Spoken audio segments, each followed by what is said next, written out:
जैसा कि काजल बता रही थी कि मेरे परिवार के आज बहुत सारे लोग मेरे साथ इस अभियान में शामिल हैं और कामयाब हैं। जैसे मेरे बड़े भाई श्याम अग्रवाल आज स्टार रूबी हैं, कोर लीडर हैं। मेरा छोटा भाई विकास जो भी आज यहाँ कनेक्टेड भी है, वो स्टार एमरल्ड के लेवल पर है। मेरे साले साहब मिस्टर पवन मुंद्रा स्टार एमरल्ड के लेवल पर हैं। मेरे मामा जी मिस्टर पवन केडिया झारखंड गिरिडीह से, वो एमरल्ड के लेवल पर है। मेरे एक और मामा जी मिस्टर मुकेश अग्रवाल रूपनारायणपुर वेस्ट बंगाल से, वो स्टार पर्ल के लेवल पर हैं। मेरे साले साहब मिस्टर एक और साले साहब मनीष राज मुंद्रा जी बीकानेर राजस्थान से, वो पर्ल के लेवल पर हैं। तो कौन कहता है कि परिवार के लोग आपके साथ आरसीएम में नहीं आते? आते हैं, बिल्कुल आते हैं। हाँ, ये सही है कि शुरू शुरू में नहीं आते हैं। वो बहुत परीक्षाएं लेते हैं आपकी, बहुत आपको परखते हैं कि आप छोड़कर भाग तो नहीं जाएंगे, आप खुद ही क्विट तो नहीं कर जाएंगे। और जब उनको ये लग जाता है कि आप तो जिद्दी हैं, अब आप रुकने वाले नहीं हैं, तो वो फिर धीरे धीरे आपके साथ आ जाते हैं। और दुनिया का ये दस्तूर है साहब, दुनिया का ये नियम है कि कामयाबी में हर इंसान अकेला होता है, और सॉरी, संघर्ष में हर इंसान अकेला होता है और कामयाबी में पूरी दुनिया आपके साथ होती है। कि जब आपकी मेहनत का दौर चल रहा होगा, जब आपकी मुश्किलों का दौर चल रहा होगा, तो आपके पास कोई नहीं होगा। इवन कई बार तो ऐसा होता है कि आपके परिवार के साथ भी आप अपना दुख दर्द बयान नहीं कर सकते। मुझे याद है कि जब मैंने आरसीएम की शुरुआत की थी, उस समय मैं आलू प्याज और मसाले का होलसेल का व्यापार करता था। साथ में मैं एलआईसी का एजेंट था, सहारा इंडिया का एजेंट था, श्रीराम ग्रुप ऑफ कंपनीज में काम करता था, आरटीओ का काम करता था, म्यूचुअल फंड का काम करता था, पोस्ट ऑफिस का काम करता था। लगभग 12 से 13 काम मैं एक साथ करता था, क्योंकि मेरा बचपन बहुत गरीबी में गुजरा है। मैंने वो दिन देखा है, हमारे परिवार ने वो दिन देखा है कि जब 2 वक्त का भोजन लाने के लिए भी हमारे पास पैसे नहीं हुआ करते थे। तो वो जिंदगी जब हमने जी है, वो तड़प, वो तकलीफ जब हमने सही है, तो बचपन से ही एक आग मन में पैदा हुई थी कि ये गरीबी की जिंदगी, ये गुलामी की जिंदगी, ये जिल्लत की जिंदगी हमें जीनी नहीं है। मैंने अपने परिवार को पैसों की वजह से खून के आंसू रोते हुए देखा है। मैंने लोगों के सामने शर्मिंदा होते हुए अपने परिवार को कई बार देखा है, और मेरे मन में एक आग पैदा हो गई थी बचपन से ही कि मैं अपने परिवार को ऐसी जिंदगी जीने नहीं दूंगा।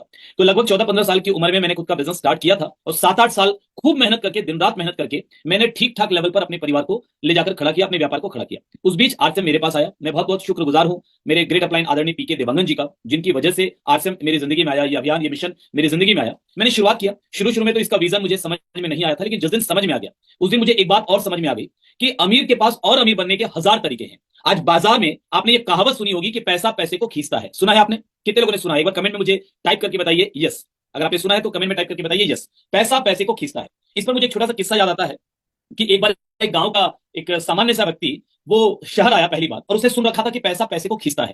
तो वो जा रहा था किसी दुकान के सामने से, उसके पास चंद रुपए थे, चंद सिक्के थे। तो उसने क्या देखा कि दुकान में सेठ जी घर के अंदर गए हुए हैं, क्योंकि दुकान और घर आपस में जुड़ी हुई थी। तो सेठ जी घर के अंदर गए हुए हैं और दुकान खाली पड़ी है। दुकान में सामने सामने सेठ जी का गल्ला रखा हुआ है। तो इस व्यक्ति ने सुन रखा था कि पैसा पैसे को खींचता है, तो इसके मन में ख्याल आया कि चलो ट्राई करके देखते हैं कि क्या वाकई में पैसा पैसे को खींचता है।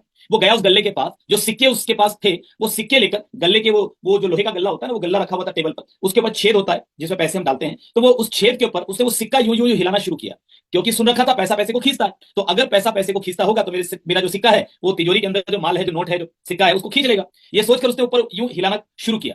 अभी कुछ देर ही हुआ था कि अचानक उसका हाथ फिसला, और उसका जो सिक्का था वो तिजोरी के उस छेद से होते हुए तिजोरी के अंदर चला गया। अब तिजोरी तो लॉक थी। वो परेशान हो गया कि भैया मेरा जो पैसा, चंद सिक्का मेरे पास अभी चला गया। मुझे तो लग रहा था कि और पैसा आएगा, लेकिन ये तो मेरा ही चला गया। तो बड़ा परेशान हो गया। उसने तिजोरी को चारों तरफ से देखना शुरू किया, कहीं से तो खोलने का कोई रास्ता होगा, लेकिन सब तरफ से लॉक था। अचानक इतने में सेठ जी आ गए। उन्होंने देखा कि एक अनजान आदमी उनकी तिजोरी को चारों तरफ से घूम घूम के देख रहा है। तो सेठ जी ने डांटते हुए कहा, ये क्या कर रहे हो?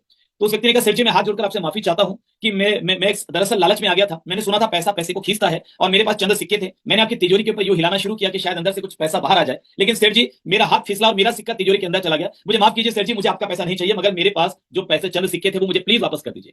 सेठ जी ने कहा, देखो भाई, तुम्हारा सिक्का तिजोरी के अंदर गया, अब वो वापस नहीं आएगा, क्योंकि ये सेठ की तिजोरी है, यहां अंदर जाता है, वो वापस बाहर नहीं आता, तो बाहर तो नहीं आएगा। हाँ, मैं तुम्हारा जो ज्ञान है उसको सही कर देता हूं कि तुमने सुन रखा था पैसा पैसे को खींचता है, मगर तुमने जो सुना था वो अधूरा सुना था। दरअसल जो ज्यादा पैसा है वो कम पैसे को खींचता है।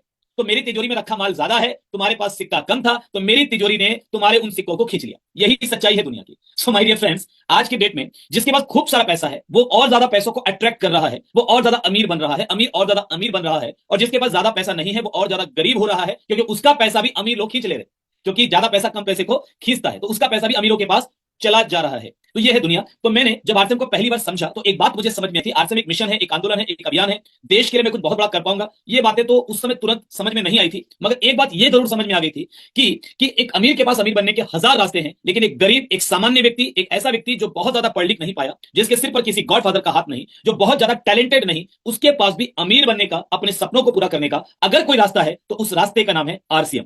जब ये बात समझ